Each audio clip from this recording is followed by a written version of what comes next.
Ladies and gentlemen, welcome back to the Shirtless Plantain Show, the Arsenal edition. This is your host, Mitch. I am here with Coach. Hi, Coach. How are you?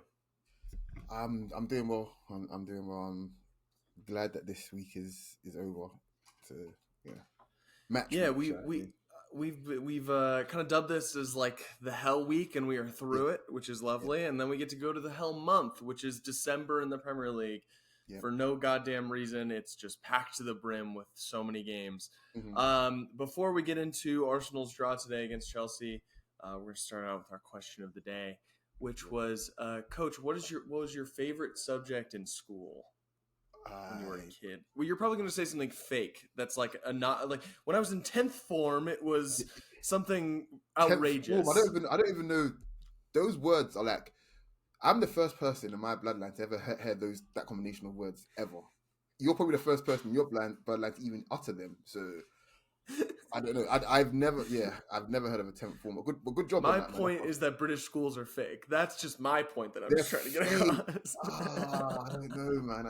If I start talking about like the average reading age in England, and average reading age in America, I'm just going to I'm the bad guy now, you know. So hey, look, if you're going to pull out stats, that's all fine and good. I'm just going off of stupid words. Do you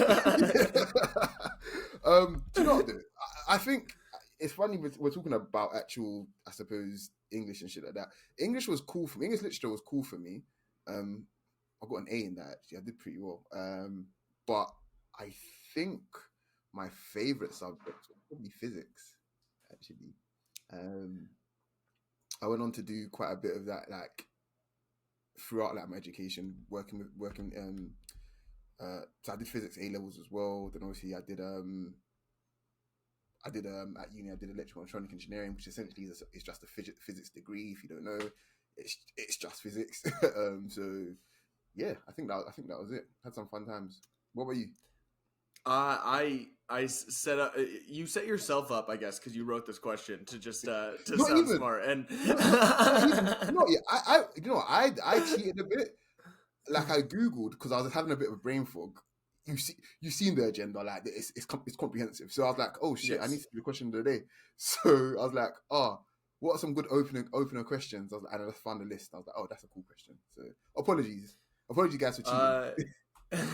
Mine for throughout like school was history. I always enjoyed that. But I started really doing well in school and high school once I stopped taking hard classes, which was like AP history classes. I was just like, as soon as I started not doing that bullshit where I'm like, this isn't worth it anymore, that was a good academic decision for me, and it was just better off from there. But let's get into the pod. Just a reminder to you all to like, comment, share, and subscribe our podcast. We love and appreciate you all for listening to the Shirtless Plantain Show. And we got to get more people to listen to the Shirtless Plantain Show.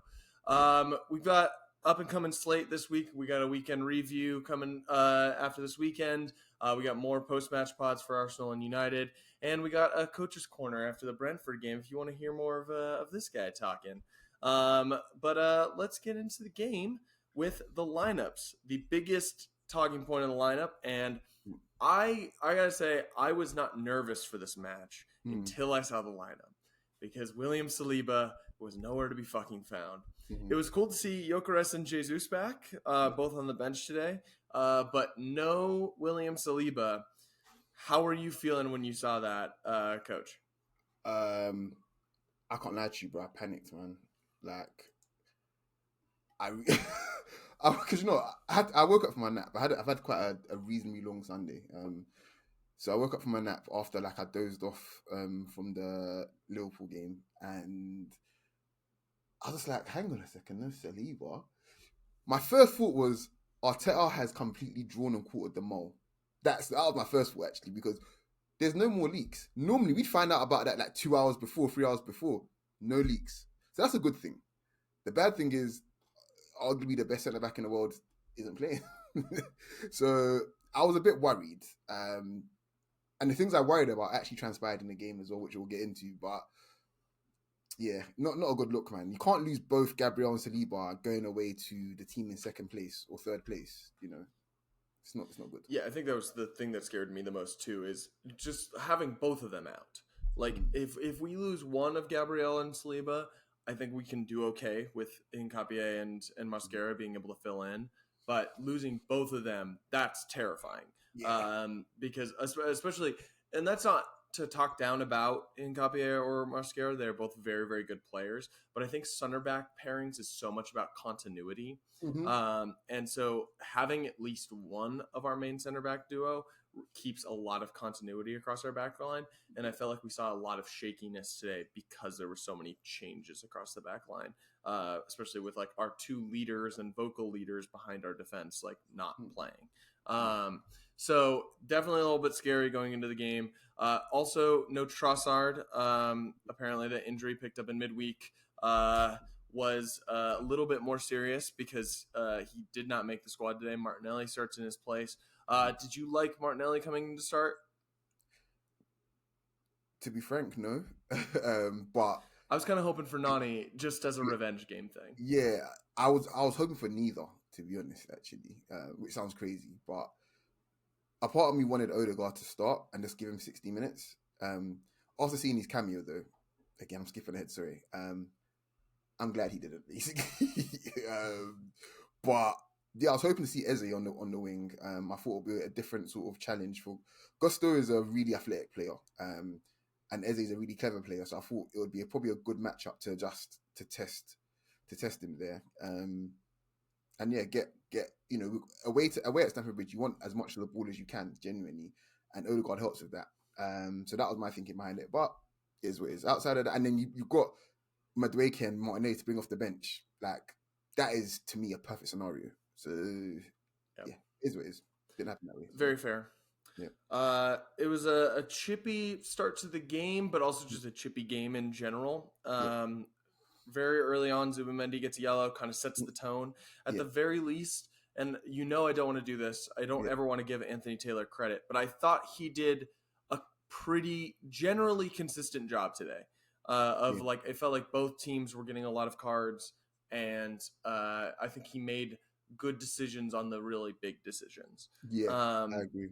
There's different things here or there that I probably have some issues with, but the Zubimendi yellow card at the beginning of the game would upset me until I saw how he continued to referee, which was to give you a lot of yellows for those kinds of fouls. Yeah. So it didn't upset me as much. But how did you feel like 5 minutes in seeing that and kind of like given the expectation for the game?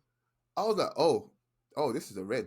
I'm not a red. This game's got a red in it. Like I knew straight away. I was like, this game. A lot of the time you can sense it as well. You're just trying to figure out, okay, who's it most likely to be, and any smart betting person would have said who it went to originally. But because I felt a little bit apprehensive, I was thinking, gosh, it's going to be one of our lot, isn't it? But common sense would say, it would end up going to that shin kicker.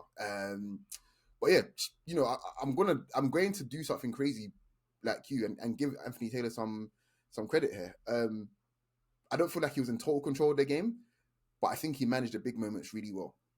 If I'm being frank, I think he managed the big moments really, really well. So yeah, that yellow card was just that's annoying. But at the same time, it was like, I see it. Cynical fouls for me should always be straight yellows, I think. No two ways about it. It's annoying when we do it, and seeing other teams get away with it, but I can't complain, Yeah, absolutely fair. Just a bit later, Cucurella gets booked, so I think that kind of set the tone. I was very excited about Cucurella getting booked because I felt like Saka would have more license to go at him. And Cucurella proceeds to commit like 4 more fouls in this game that could have garnered yellow cards. And that was unfortunate to like not get him. There was a couple times where I felt like Saka was trying to bait him into a foul instead of actually doing something. And that was frustrating me today. Saka always kind of has a tough time against Cucurella, which is annoying because I fucking hate that guy. I'm inclined to not completely agree. I think what Saka has a problem with Cucurella is that refs let Cucurella get away with attempted murder. That's what I mean, yeah. Oh, okay, cool, fair enough, yeah. And I was excited of the fact that he was on a yellow so early that I would give Saka more license to do more. And I was a little disappointed with the freedom that a yellow would have given him. Did you feel similarly about how Saka played today? Yeah, I think, to be honest, my main headline from this game was Arsenal were really leggy, exceptionally leggy actually, and I think that played into a lot of our chance creation, like being able to maneuver the ball and run into spaces to get the ball to Saka in 1v1 positions. The springiness, the urgency just wasn't there, and it allowed Cucurella to gain an extra yard or two quicker because they're a lot fresher. They had, let me not go there just yet, but I wasn't particularly pleased with him after the yellow, but I think actually he got better as the game went on. But the immediate sort of thing, I thought, let's get the ball to him. It just wasn't happening. Yeah, for sure. Yeah. Do you think, we've been talking about this week as like the hell week where we have three big games within 1 week. Do you think that like the emotion of like winning 2 of the big games maybe impacted Arsenal coming out in this game? I think obviously there's other factors as well, as like not having Gabriel Saliba is a big thing. I think that ruins a lot of cohesion and like our build-up and stuff like that, and why we maybe looked a little bit sloppy. But I think, there's so much like intensity that you have to put into these big games. And so to have like 3 of them in 1 week, it's got to be like mentally taxing for these players, not only just the physical aspect.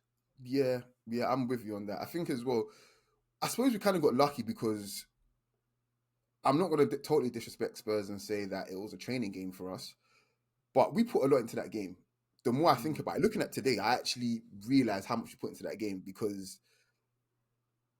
it's the Premier League, so the intensity in compared to Champions League is always going to be, there's always going to be a drop-off kind of thing. And I feel like we were fortunate that, we're not fortunate because we made our own luck, but we were in a good position because we finished the game really early against them, basically.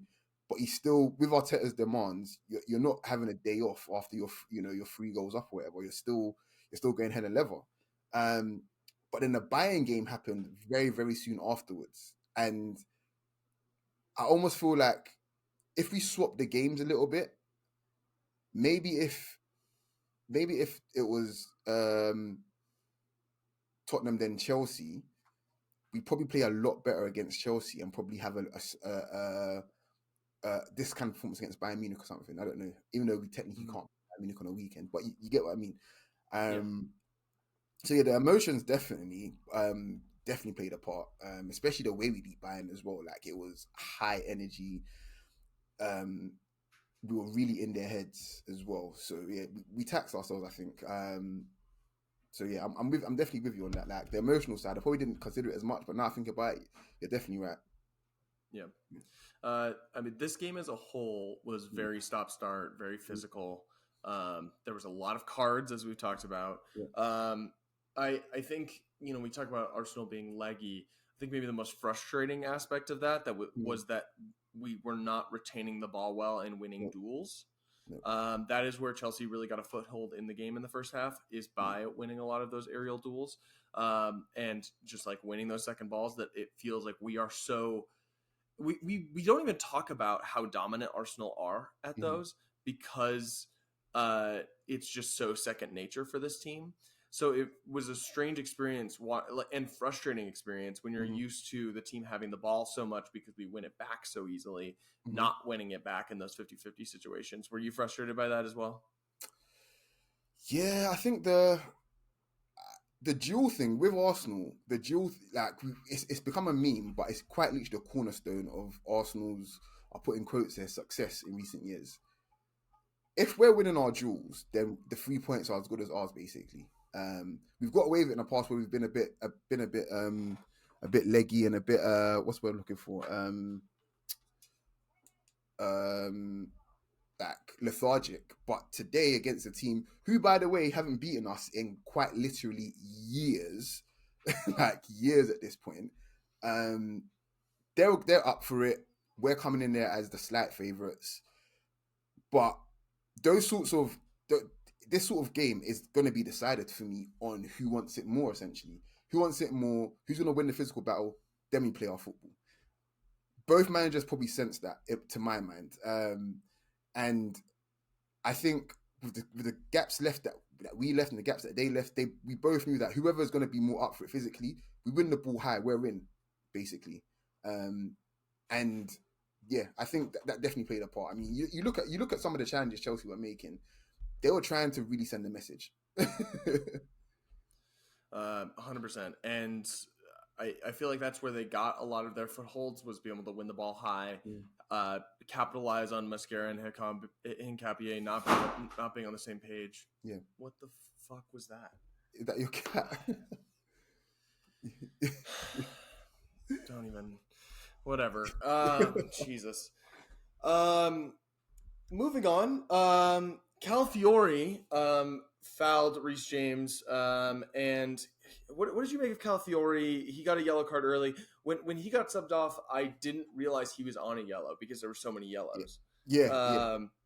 And so, did you feel he was a little bit off it today? I'll be honest with you. He was on the ball actually pretty good when we did get it, but off it, I was a little bit. Do you know what I mean? But that actual when he got stripped by Reece James, I feel like that encapsulated Arsenal as a whole in that first half at that point, where there was something there but not enough. So he's got the ball, he's strolling about midfield, and you think he's got more time than what he has. And Reece James comes in, flying in, gets the ball, he's gone, and kind of feels like I feel like a little bit of his pride was probably hurt there. And he's coming, he's like, okay, I've got to just make sure we don't concede from this, and I'll take the foul basically. And I think that was a lot of Arsenal's play was that, like, we thought we had more time than what we had. Again, that's a mental thing as well, I think. And Chelsea are playing the game at 100 miles per hour, and that's our intention to do that, but we actually physically and mentally can't. So yeah, Chelsea's approach, I think, I don't want to give them too much credit and say that they rattled us, but yeah, I think genuinely I might be playing a bit too much into this, but their record really is probably burning them a lot. The fact that they just can't beat us, I really, really think that's burning them a lot, especially someone like Reece James, who's a twat, by the way. But it's really, really, really burning them, and I feel like that's played a huge part in the way that they took on this game, for me at least.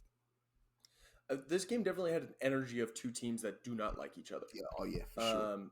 It was very physical, very intense. A lot of like guys getting in each other's faces, and as a fan, it's truly my least favorite type of game to watch.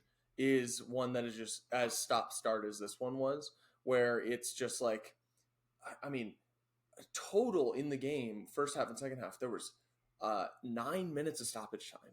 There was 9 minutes of stoppage time in the first half. Like there should have been. Because there's so many stoppages, so many guys going down for injuries or getting fouled, or it was. I hate this kind of game. I feel like there's no team is able to get momentum. And in a way, I think it benefited Chelsea because they're at home. They have the crowd on their side. And I think they wanted to have this kind of game happen.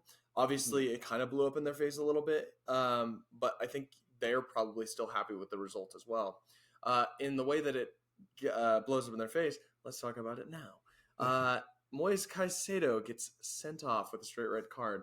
It was kind of nice to see a VAR decision like go the way, because watching the replay is like, wow, that's a red card. If that's not a red card, I don't know what a red card is. And it took Anthony Taylor a while to get to the monitor. It took him a while he was at the monitor, and it's like, this feels like something he's just gonna like let play with a yellow card or something like that. And then he actually sent him off, which I think was very much the right call. Coach, how were you feeling in that moment? Well, first of all, I was laughing my head off because Caicedo was not injured. He just wasn't injured. That was crazy. That was fucking crazy. They go back to both of them down hurt. Yeah. Caicedo's acting like he's injured. They go to the replay and he did nothing to get hurt. That was fucking crazy. He's just a really dishonest, nasty player. Like, I despise him. I really despise him. And he's exceptionally deluded as well. I mean, when we beat them last year, I watched his post-match interview, and he had the cheek to say that they were the better side than us. And they did nothing that game.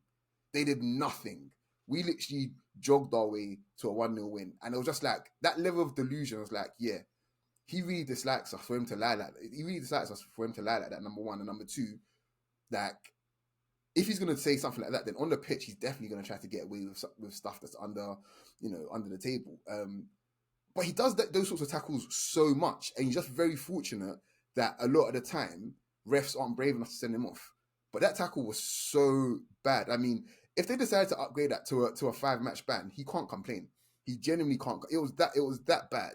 It was that bad. And the fact that he tried to play off as an injury as well, it made me laugh, but it just really like, I hate Chelsea. I was like, no, I really fucking hate Chelsea, man. Like, I really do, man. It's nasty, man.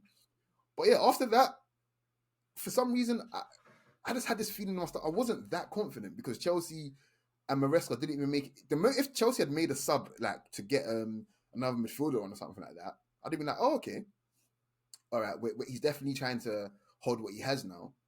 Chelsea showed no fear. Not giving them credit. This is just what happened. Chelsea showed no fear. So like, oh, this is going to be a little bit more difficult than what we're anticipating. But I was like, we're definitely losing today at least. That was my my overall sort of feeling. That at least we're not going to lose today. So yeah. Yeah, I generally felt the same of like, okay, this kind of guarantees at least we're going to get something because I was not feeling great about the first half. Yeah.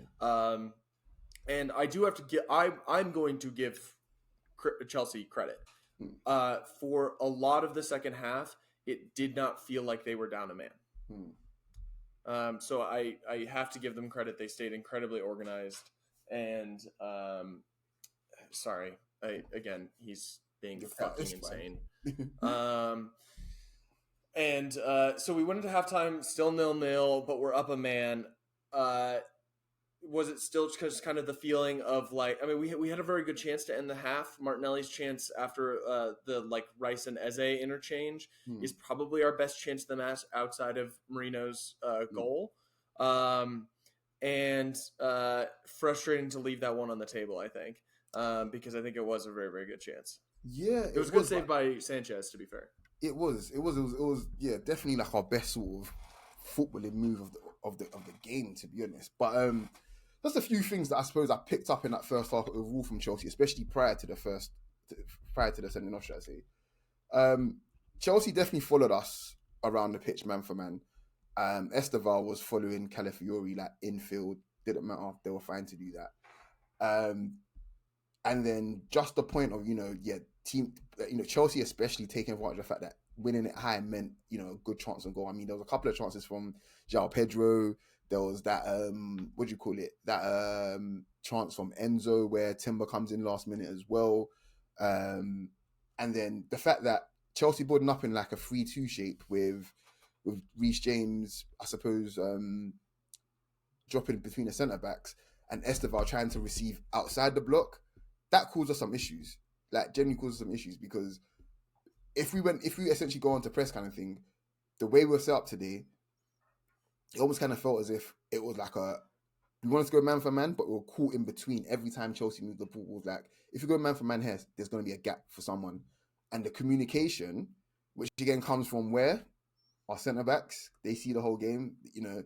It wasn't clean. It wasn't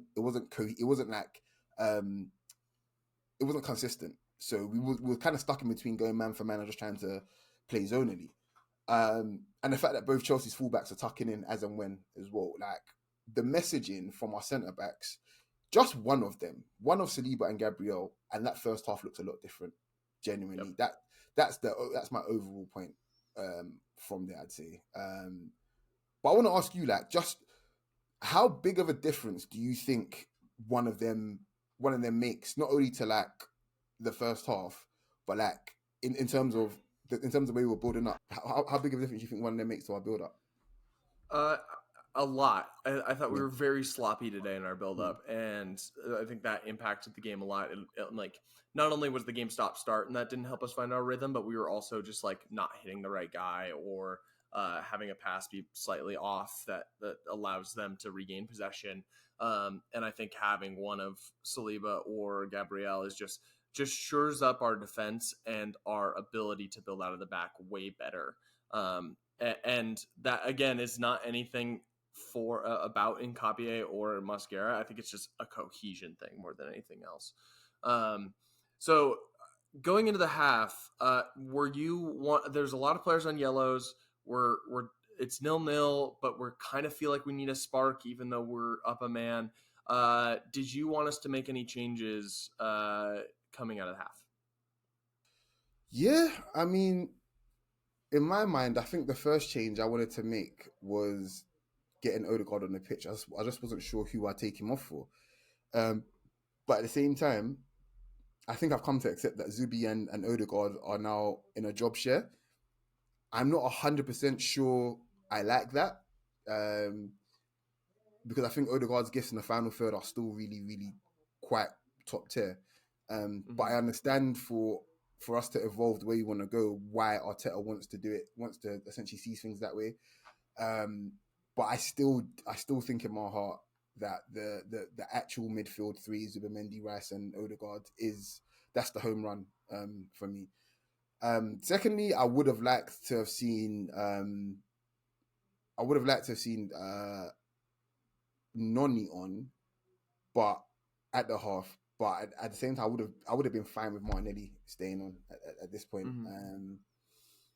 But yeah, that was probably my main concern was Odegaard getting on the pitch for sure.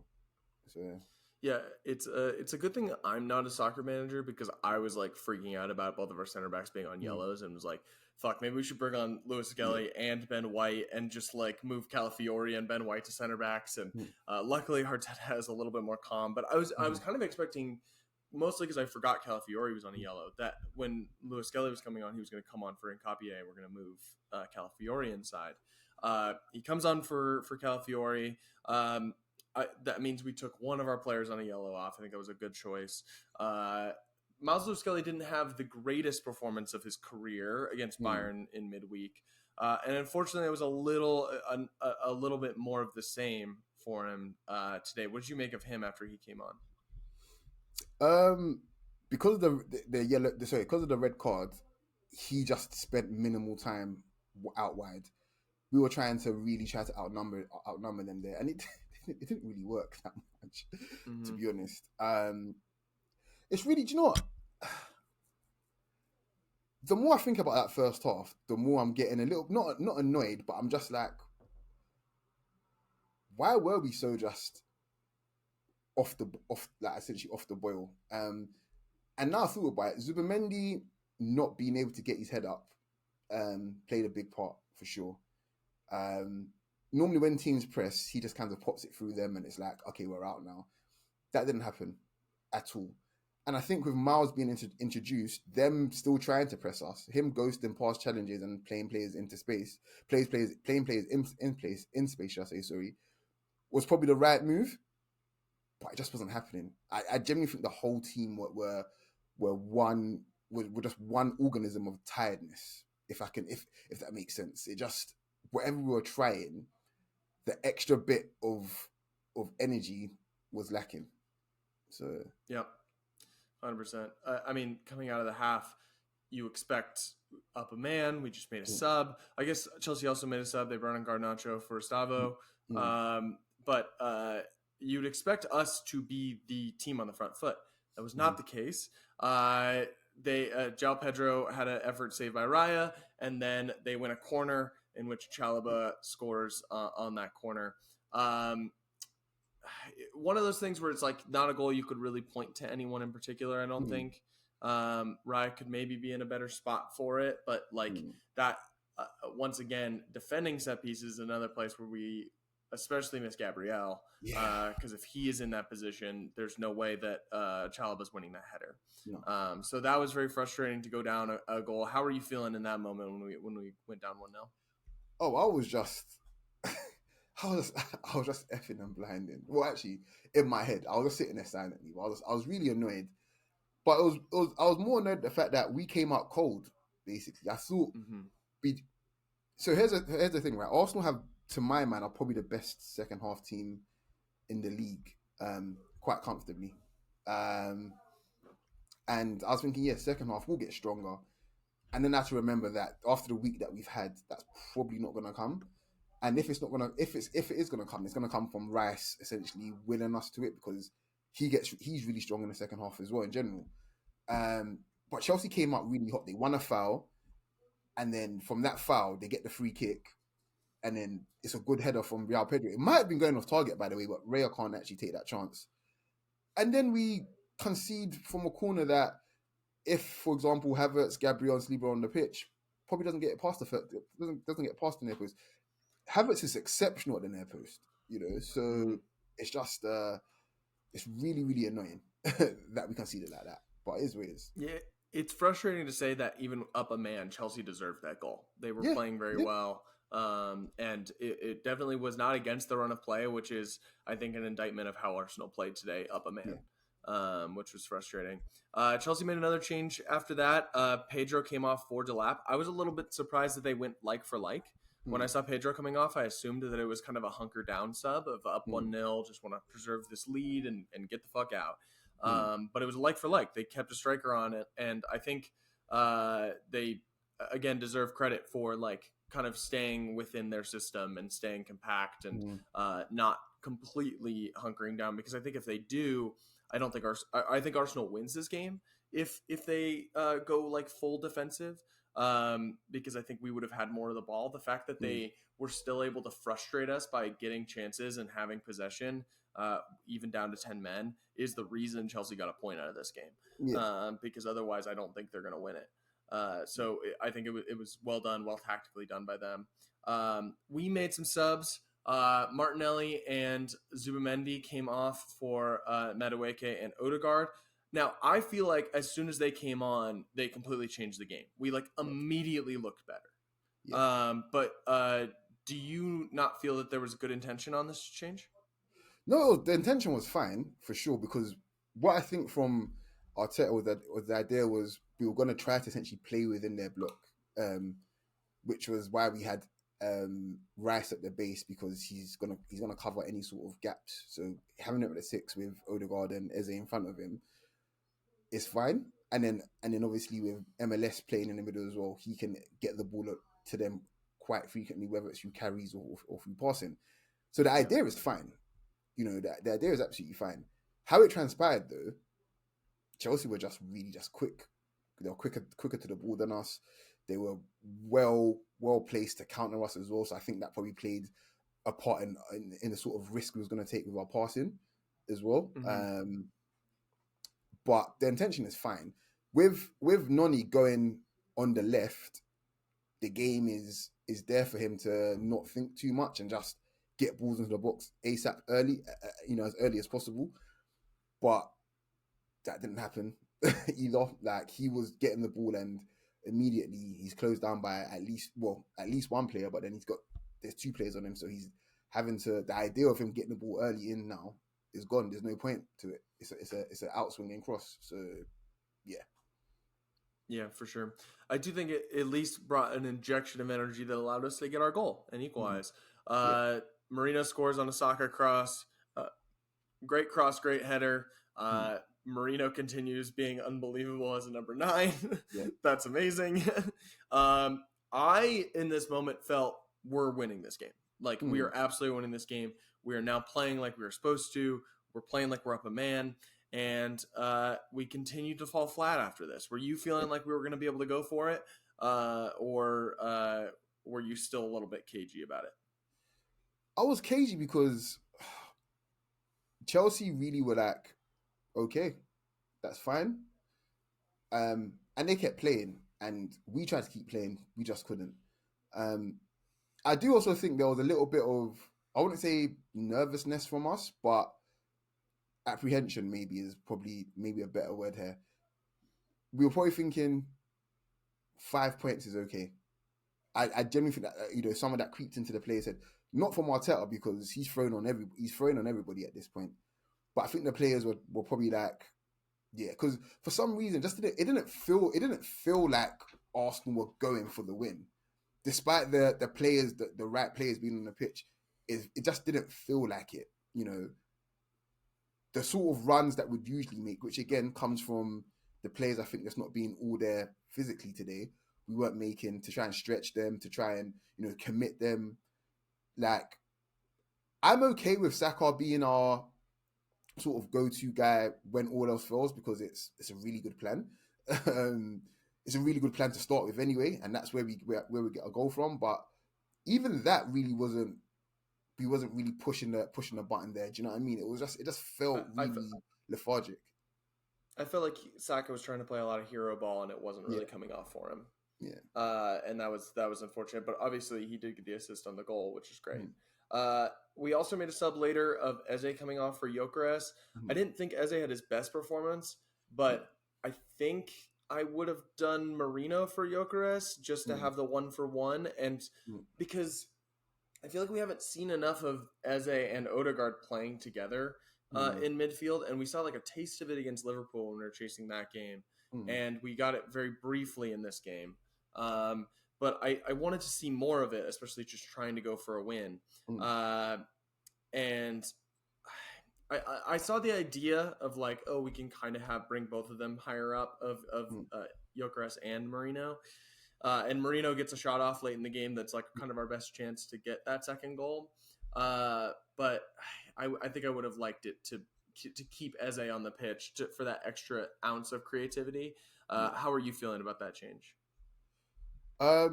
Eze played both 90 minutes against Bayern. Well, almost, I think, pretty much all the 90 minutes against Bayern and Tottenham. That's right. I forgot about that. So I'm okay with that, I want to say. But at the same time, his quality is such a huge weapon for us that I do think if the ball drops to him on the edge of the box, we probably make something happen from there. Even if he's a little bit leggy, I think he's just got that sort of quality in him. But at the same time, with Chelsea being in the ascendancy physically, I totally understand why Arteta's just like, let's just try and stay in the contest physically. But yeah, it was just. Do you know what? Genuinely, this is a really hard game to analyze in general. Because of not only because of the 10 men, but because I just don't feel Arsenal were all there. We literally were. Think of it like this: our entire spine technically was gone today. It was both our centre backs, our captain, our first and second choice striker. That will, that will affect you. I don't know if you've ever built a boat before in your life, Mitch. Oh, I build boats all the time. Yeah. But you know that I've forgotten a piece. I've forgotten a piece down the middle of it. You know what I'm talking about? Down the middle of a boat. What is it called, man? It's not called a spine. It's called something else. But basically, it's like this big. I feel like it's an important part, regardless. Yeah. And basically, all of that on both sides of the boat, they're all connected to it, right? And that's what it felt like today. Like we were just sailing out to sea with a really shoddy middle part of the boat. is what I'll call it. Yeah, it's a hard game to analyze, but I am, to be honest, I am pretty happy with the way this week has went overall. So yeah, 100%. We basically had one more chance in this game. Timber plays a header, and if he leaves it, Gyökeres probably scores. Yeah, he's like right behind and right on the right level for it, which is a bummer. It sucks to have the like, oh, if he had done that, maybe we'd win. That's always frustrating to have in your mind. But like, I think this is an objectively good result. I think Arsenal will be criticized for not winning this game, being up a man for the entire second half. And I think Arsenal deserves some criticism for how they played in this game. But the fact that we went to a very good Chelsea team, got a draw without Saliba and Gabriel is a very, very impressive result. And also getting out of this week with 7 out of 9 points is a huge win. Yeah. So I'm feeling good getting through this hell week. Now we got this hell month coming up. How are you feeling with games coming thick and fast in December? I think when the dust settles in this game and we haven't got much, I suppose the good and bad things is that we haven't got much time to think about it is, we've come away from a week where the title could have been really, really in, our place at the top could have been really, really in jeopardy, and we're still very much in the driver's seat. We're essentially 2 results from the next best team. Yeah. So they it's not even really about us having to worry about, oh shit, we need to keep winning kind of thing. They need to worry about, oh my gosh, if we drop points kind of thing, they can extend kind of thing, which is the way I prefer things.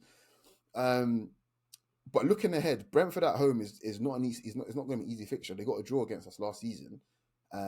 Now they've got probably the most informed striker in the league at the minute as well.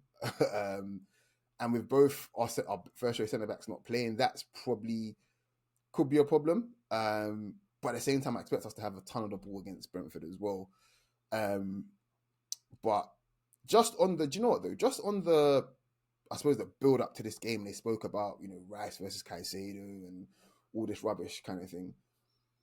What do you think really is the actual sort of the story of this fixture of this game, that what it should have been today? Because for me, I wasn't really thinking about Rice versus Caicedo because I think Rice is just 10 times better anyway. So what was it for you? I was feeling more about it being like the pressing. I think we are a good pressing team, and Chelsea was a team that could be very easily thrown off balance by a good press, and I think we saw that a couple moments early. There was a moment where I think Marino was offsides, and even though we had gotten the ball back, and we wasted a good opportunity by being in offside position. And I also felt like Chelsea was very fearless in their press. Even when they went down to 10 men, they were still at times pressing high. And I felt like it was a big part of the game because both teams' buildups were being disrupted by the opposing team's press, which contributed to the disjointedness of the game for both sides, which I think it gives an advantage to Chelsea with both teams on not on their best. I think it'll always tilt towards the home team when there's like a little bit more chaos. And so I felt like the press was a very big story within it. But I think it's easier to have the marquee of like, ooh, Caicedo versus Rice. But like, I've always found that comparison silly, especially now with Rice is like fully carved out his role in the Arsenal team as being a box-to-box midfielder. Obviously, he can play six like he did late in this game. But their roles are very different in their teams. So that comparison, especially in this lead up to this week, felt kind of silly. It's like, well, I mean, yeah, they're both very good players, but they play very different positions. They do it in very different ways. But it's easy to have a marquee of like 200 million pound players, Yeah. I just think I think you're right about both teams' tactical approaches was probably the bigger sort of story, especially with Arteta being really complimentary of Chelsea, especially last year, saying they've got the best attack in the league. I firmly do not believe that. But, he sees and says what he says. But yeah, the comparison, the story and stuff, it's very much Chelsea fans having a very large voice in the media, a very large mouthpiece in the mainstream media, and Chelsea fans, again, just being very loud in general, because anybody with two eyes can see that Rice is just clearly superior. Like, genuinely just clearly superior to me. And the fact that Rice can play at the six better than Caicedo, there's no comparison to be made there. Caicedo is a good player. There's no denying that. He's a very foully twat, and he seems really horrible. But at the same time, Rice doing his role, especially the role that when he first came in at Arsenal as well, Caicedo hasn't even reached that level yet. He just hasn't. Yeah. So Rice at any given moment can step into the six and be great. Caicedo couldn't step into it. You go on? I also think it's a kind of telling. I was at a bar watching this game, so I didn't get like all of the commentary, but I heard bits and pieces of it. Yeah. And there was a moment where they were talking about Caicedo before he gets sent off, of like, if he gets a yellow card, there's kind of like a chance that he gets a second one because he doesn't have like a second mode. And it's like, okay, well then that is telling about like what his ceiling is as a player. Yeah.